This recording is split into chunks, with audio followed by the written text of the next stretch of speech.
ജൂണിൽ തുടങ്ങുന്ന നിയമസഭയുടെ സമ്പൂർണ്ണ ബഡ്ജറ്റ് സമ്മേളനത്തിനിടെ ഒഴിവ് വരുന്ന 3 രാജ്യസഭാ സീറ്റുകളിലേക്കുള്ള തെരഞ്ഞെടുപ്പ് നടക്കും.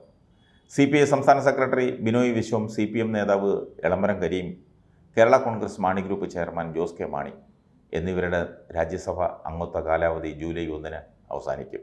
ഈ സാഹചര്യത്തിലാണിത് പുതിയ തെരഞ്ഞെടുപ്പ് നടത്തുന്നത്. തെരഞ്ഞെടുപ്പ് തീയതി വരും ദിവസങ്ങളിൽ തന്നെ ഇലക്ഷൻ കമ്മീഷൻ പ്രഖ്യാപിക്കും.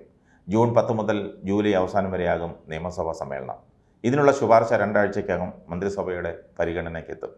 ലോക കേരള സഭ ജൂൺ 13 മുതൽ 15 വരെ നിയമസഭയിലെ ശങ്കരനാരായണൻ തമ്പി ഹാളിൽ നടക്കുന്നതിനാൽ സഭാ സമ്മേളനം അതിനുശേഷം തുടങ്ങാനും ആലോചനയുണ്ട്.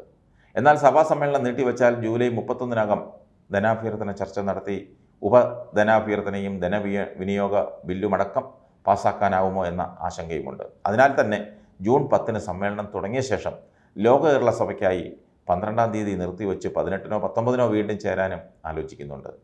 ധനാഭ്യർത്ഥന ചർച്ചയ്ക്ക് 13 ദിവസവും ധനവിനിയോഗ ബില്ലും ധനബില്ലും പാസ്സാക്കാൻ 3 ദിവസവും വേണം. അത്യാവശ്യ മറ്റു ബില്ലുകളടക്കം പരിഗണിക്കേണ്ടി വന്നാൽ എല്ലാത്തിനും കൂടി 22 ദിവസം സഭ സമ്മേളിക്കേണ്ടി വരും.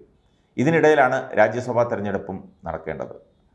ഇപ്പോഴത്തെ സ്ഥിതി അനുസരിച്ച് 3 ഒഴിവുകളിൽ 2 പേരെ ഇടതുമുന്നണിക്കും ഒരാളെ UDFനും വിജയിപ്പിക്കാൻ കഴിയും.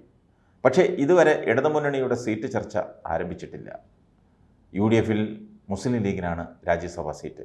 അത് ലോക്സഭാ തെരഞ്ഞെടുപ്പിന് മുൻപ് കോൺഗ്രസ് ലീഗിന് നൽകിയ ഉറപ്പാണ്. ഇടതുമുന്നണിയിൽ ആർക്കൊക്കെ സീറ്റുകളുണ്ടെന്ന് ചർച്ചയിലൂടെ മാത്രമേ തീരുമാനിക്കൂ.